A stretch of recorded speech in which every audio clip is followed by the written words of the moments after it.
తగ్గిపోతుంది అత్తయ్య. పోనీ టికెట్స్ క్యాన్సిల్ చేస్తానమ్మా. కొంచెం నొప్పి తగ్గాక 2 రోజులు ఆగే వెళ్తురు గానీ. మా టికెట్ల సంగతి సరేరా, మీవి ఇంటర్నేషనల్ టికెట్స్. లాస్ట్ మినిట్ లో క్యాన్సిల్ అంటే బోల్డ్ అంత పోతుంది. మీ అమ్మ సంగతి నాకు వదిలే, ఇంటికి తీసుకెళ్లి నేను చూసుకుంటాగా. మొలిగించాలు గాని ట్రైన్ టైం అవుతుందిలే. లేవే అసలు నువ్వు రాత్రిపూట నడవకుండా మంచానికి గొలుసులేసి కట్టేయాలి. పగలబండి కాబట్టి సరిపోయింది. అదే ఏ రాత్రి ట్రైన్ అయితే బెర్త దిగి ఎటో పోయేదానివి. ఏ తలుపో తీసుంటే గోవిందా గోవిందా. అబ్బా నువ్వు ఊరుకోనన్నా, అసలే అమ్మ నొప్పితో బాధపడుతుంటే. బాయ్ మోహిని, అక్కడ ఫ్లైట్ దిగాక ఫోన్ చెయ్యమ్మా. అలాగే అత్తయ్య. బుచ్చయ్య అయ్యా వస్తాం. మా వాళ్ళని జాగ్రత్తగా చూడు. సరే అయ్యా. యాదమ్మా వస్తాం. అలాగేనయ్యా. బాయ్ మోహిని. బాయ్ మావయ్య. Happy journey. థ్యాంక్ యూ అమ్మా. Hyderabad to Paris 10 hours journey. First class seats beds లా ఉంటాయి. ఆలోచించు మరి. అసలు ఆ క్షణం గురించి నేను ఆలోచించని క్షణమే లేదు. ఆ బెడ్స్ లాంటి సీట్స్ మీద నువ్వు నేను, అబ్బా తలుచుకుంటే నా ఒళ్ళంతా వేడెక్కిపోతుంది. ఏంటంటే కావాలంటే ఒక్కసారి టచ్ చేసి చూడు. ఇప్పుడా? ఇప్పుడే. టచ్ తో ఆగలేనేమో. అయితే మానే.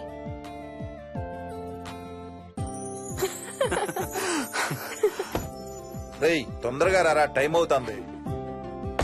సరే వెళ్ళు, నేను ప్యాకింగ్ స్టార్ట్ చేయాలి. ఇవాళ ఏం కలరు? Stop it Harsha. రోజు పొద్దున్న ఏం తింటావు? ఇడ్లీ. రోజు ఇడ్లీనా? ఇంకేం తినవా? అవును డాక్టర్, ఎప్పుడు ఇడ్లీయే కావాలంటాడు. అప్పుడప్పుడు కాన్ఫ్లెక్స్ తింటాడు. ఇటు తిరగమ్మా. రోజు పాలు తాగుతావా? పాలంటే నాకు ఇష్టం లేదు. పెరుగన్నా తింటావా? పెరుగు కూడా నాకు ఇష్టం లేదు. అయితే ఏమిష్టం నీకు? చాక్లెట్స్. ఇదిగో తీసుకో. ఇంకోటి ఇస్తారా అంకుల్? మా తాతయ్య కూడా ఇవ్వాలి. అవునవును మర్చిపోయాను. ఇదిగో. Thank you. ఇంతకీ మీ తాతయ్య ఎక్కడున్నారు? బయటే కూర్చున్నారు. సరే అయితే వెళ్ళి మీ తాతయ్యతో ఆడుకో. Sir thank you. మీకు మీ బాబు గురించి చెప్పే ముందు నేను ఈ మధ్య డీల్ చేసిన ఒక కేసు గురించి మీకు చెప్పాలి. ఈ అమ్మాయి పేరు కల్పన. ఇప్పుడు 18 ఏళ్లు. తనకు 10 ఏళ్ల వయసులో నా దగ్గరికి తీసుకొచ్చారు. రాయడానికి చదవడానికి బాగా ఇబ్బంది పడేది.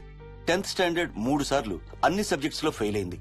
తనకి చదువు రాదనే డిప్రెషన్ తో ఆత్మహత్య కూడా ట్రై చేసింది. అలాంటి అమ్మాయి సడన్ గా ఒక రోజు పుస్తకాలు తీసుకుని రూమ్ లోకి వెళ్లి గంటలు గంటలు చదవడం స్టార్ట్ చేసింది. 10th స్టాండర్డ్ 96% తో పాస్ అయింది. ఎలాగమ్మా అని అడిగితే వాళ్ళ నాన్నగారు రోజు వచ్చి చదువు చెప్పి హెల్ప్ చేశారంది. నిజానికి ఈ అమ్మాయి నాన్నగారు తను పుట్టక ముందే చనిపోయారు. చదువు దారిలో పడ్డాక కల్పనకి వాళ్ళ నాన్నగారు కనబడ్డం మానేశారు. ఈ కేసు గురించి మాకు చెప్తాను. ఇది కల్పన చిన్నప్పుడు తీసిన ఎక్స్రే. ఇది వికీ ఎక్స్రే. ఈ రెండిట్లోనూ ఈ చిన్న బ్లాక్ స్పాట్ చూసారా? దీన్ని యాంటీరియర్ ఫాంటనల్ అంటారు. పుట్టుకతో చిన్నపిల్లలందరికీ తల మీద ఉండే మెతక భాగం 2 ఏళ్లకి 98% దాకా క్లోజ్ అయి ఒక 6 ఏళ్లకి కంప్లీట్ గా గట్టిపడిపోతుంది. కానీ విక్కీకి 7 ఏళ్లు వచ్చినా ఇది ఇంకా క్లోజ్ అవ్వలేదు. వేల సంవత్సరాలుగా హిందువులు బౌద్ధులు ఈ మెతక భాగం కింద సహస్రార చక్రం ఉంటుందని నమ్ముతారు. బాడీలో ఉండే అన్ని చక్రాలలో మానసిక ఎదుగుదలకు కావలసిన అతి ముఖ్యమైన చక్రం. ఈ చక్రాన్ని ఒక స్పిరిచువల్ గేట్వే అని కూడా అంటారు. మెడికల్ సైన్స్ కూడా దీన్ని యాక్సెప్ట్ చేసింది. సైన్స్ చెప్పేదాన్ని వేదాంతం చెప్పేదాన్ని కలిపి సింపుల్ గా చెప్పాలంటే పసిపిల్లలకు కొంత ఏజ్ వచ్చే వరకు మనకు కనబడని అంతుపట్టని ఆత్మల ప్రపంచంతో ఒక ఆధ్యాత్మిక అదే ఒక స్పిరిచువల్ కనెక్షన్ ఉంటుంది. అంటే వాళ్ళకి ఆత్మలు కనపడతాయా? వాళ్ళకి ఆత్మలు కనబడొచ్చు, వాళ్ళు ఆత్మలతో మాట్లాడొచ్చు, ఆత్మలు చెప్పే వినొచ్చు. కల్పనకి ఎప్పుడైతే గట్టిపడిందో తనకి వాళ్ళ నాన్నగారు కనబడ్డం మానేశారు. విక్కీ విషయంలో కూడా అలాగే జరగచ్చు అనుకుంటున్నాను. వావ్, ఏంటి నమ్మలేకపోతున్నారా? సబ్జెక్ట్ చాలా హెవీగా ఉంది. Sorry, no offence. కొంచెం నమ్మలేనట్టుగానే ఉంది సార్. మనకు అర్థం కాని చాలా విషయాలు కొంచెం నమ్మలేనట్టుగానే ఉంటాయి. దయ్యాలను చూసినప్పుడు కుక్కలు మురుగుతాయంటారు. సునామీలు భూకంపాలు వచ్చేటప్పుడు జంతువులకి పక్షులకి ముందే తెలుస్తాయంటారు. వాటికి మనకు తెలియని ఏదో సెన్స్ ఉంది. అలాగే చిన్నపిల్లలకు కూడా వాళ్ల ప్రపంచం గురించి మనకు చాలా తక్కువ తెలుసు. కొన్ని బ్లైండ్ గా నమ్మాలంతే. విక్కీకి వాళ్ళ తాతగారు నిజంగా కనబడుతున్నారా లేక అలానే ఊహించుకుంటున్నాడా అనేది మనం నమ్మేదాన్ని బట్టి ఉంటుంది. అదే నిజమైతే వాళ్ళ తాతగారు తన కోసం ఎందుకు వచ్చారో ఏదో ఒక రోజు విక్కీయే మనకు చెప్తాడు. ఒకవేళ విక్కీ వాళ్ళ తాతగారిని ఇమాజిన్ చేసుకుంటుంటే చేసుకోనివ్వండి, ఇట్స్ హెల్దీ. తనకి పాలు పెరుగు ఇష్టం లేదు కాబట్టి కాల్షియం సప్లిమెంట్ ఏదైనా ఇవ్వండి. ఇది త్వరగా గట్టిపట్టడానికి హెల్ప్ అవుతుంది. మోస్ట్ ఇంపార్టెంట్లీ మీ అబ్బాయికి బాగా దగ్గర అవడానికి ట్రై చేయండి. తనతో హోంవర్క్ చేయించండి, ఆడుకోండి, బయటికి వెళ్ళండి, రోజుకు ఒక్కసారైనా కలిసి భోజనం చేయండి. విక్కీలో చాలా మార్పు చూస్తారు. చాలా బాగుంది, తీసుకో. అయితే నేను తినేస్తా. వికీ దా.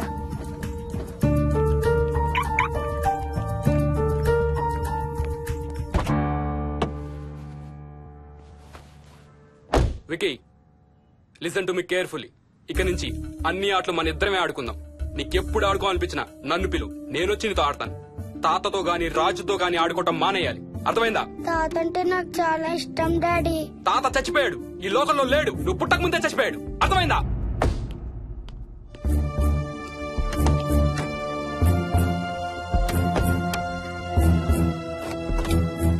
డాడీ ఏంట్రా? తాత నిన్ను సీట్ బెల్ట్ వేసుకోమంటున్నాడు. రేయ్, నిన్ను స్టాప్ ఇట్. వాడితో డీల్ చేసే విధానం అది కాదు. కార్తీ ఇవ్వు, వాడికి బాగా గారం ఇవ్వు. తర్వాత ఏడుస్తావు నువ్వే.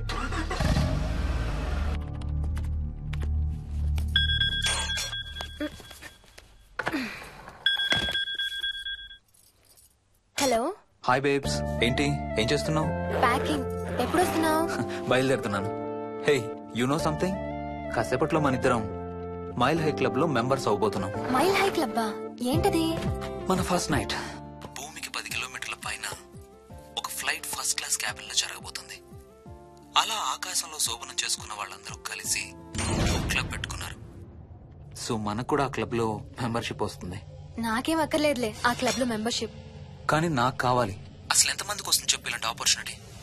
మొదటి రాత్రి, మొదటిసారి భూమికి 36,000 ఫీట్ పైన ఒకే దుప్పట్లో ఇద్దరం. ఛీ, కంపు. హే, దుప్పటా నేనా? అది కాదు, ఇంట్లో మళ్ళీ ఆ మందు కంపొస్తుంది. అసలు మా ఎవరికి రాని కంపు నీకెలా వస్తుంది?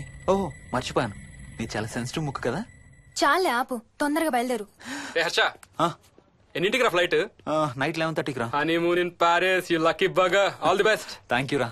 ఆల్ ది బెస్ట్ రా. రే, థ్యాంక్స్ రా. రే, డౌట్లు ఏమైనా వస్తే ఫోన్ చెయ్యి. ఏం డౌట్లు? హర్ష, హర్ష, సార్, కొంప మునిగింది.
Please try to understand sir. It's my honeymoon.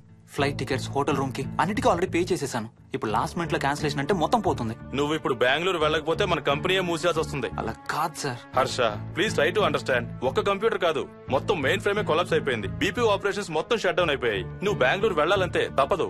Morning first flight లో తిరిగి వచ్చేద్దు గానీ నీ హనీమూన్ కి రేపు వెళ్ళు. కావాలంటే ఖర్చులన్నీ కంపెనీ భరిస్తుంది. Sir, I can't sir. కాంటూ లేదు, గీంటూ లేదు. నువ్వు వెళ్ళకపోతే నా ఉద్యోగమే కాదు, నీ ఉద్యోగం కూడా పడుతుంది.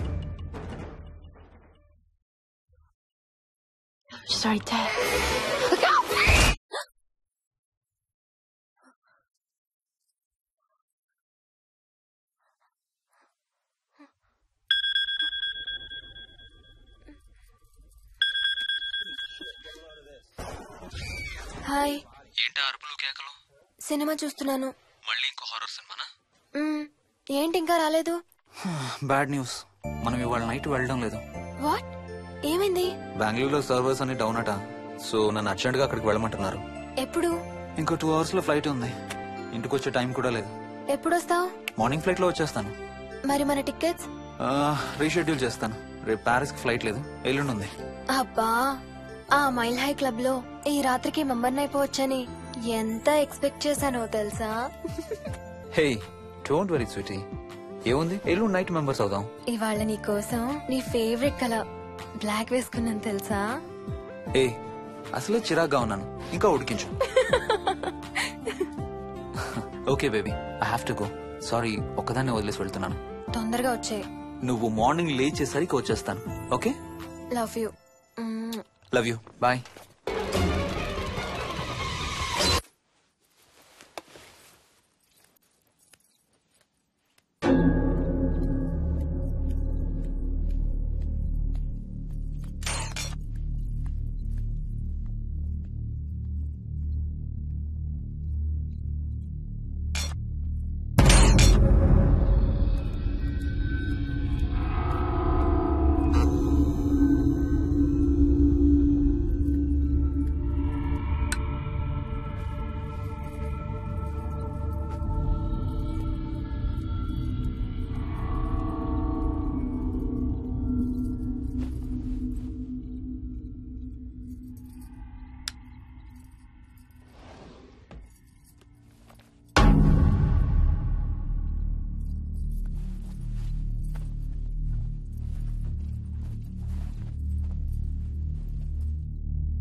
హలో. ఏంటి ఫోన్ ఎక్కడో పడేసి పడుకున్నావా? ఏం లేదు, ఊరికే చేశాను. సరే పడుకో. ఏంటి నీ సిచ్యువేషన్? గందరగోళం. లక్కీగా ప్రాబ్లం ఐడెంటిఫై చేశాను. మార్నింగ్ పని అయిపోవాలి. Okay, miss you. Bye. Me too. Bye. Bye.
Hi Swapna. ఏ మోహిని, ఏంటి హనీమూన్ ప్లాన్ క్యాన్సిల్ అట? క్యాన్సిల్ కాదు, ఎల్లుండికి పోస్ట్పోన్ అయింది. అవును, ఇంట్లో ఒక్కదానివి ఏం చేస్తావు? మా ఇంటికి వెళ్దాం పదా. ఇవాళ మోహన్ కూడా తొందరగా పడుకున్నాడు. మన ఇద్దరం సరదాగా కబుర్లు చెప్పుకుంటూ నైట్ అవుట్ చేద్దాం పదా. ఓకే.